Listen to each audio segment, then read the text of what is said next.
मैसूर में हिंदू मुस्लिम भाईचारे का एक अनोखा मंजर देखने को मिला। मैसूर के गौसिया नगर में जयम्मा नामी एक खातून रहा करती थी। जहां मुसलमानों की आबादी है वहां इनका एक ही घर था। ऐसे में यहाँ इनके ताल्लुकात मुसलमानों के साथ थे।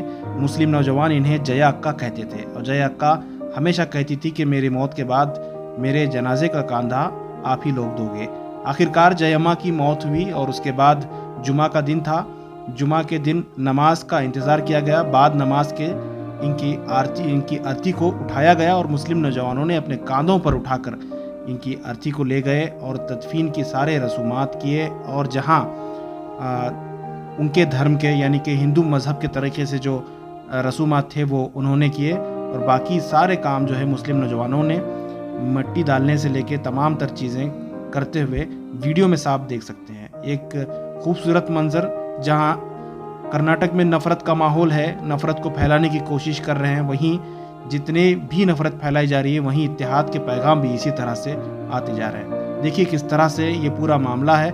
आप लोगों से गुजारिश है कि इस मैसेज को तमाम लोगों तक पहुंचाएं ताकि इसका एहसास हो, क्योंकि कोरोना के दौरान भी मुसलमानों ने कई हिंदुओं की आखिरी रसूमात पूरे किए थे।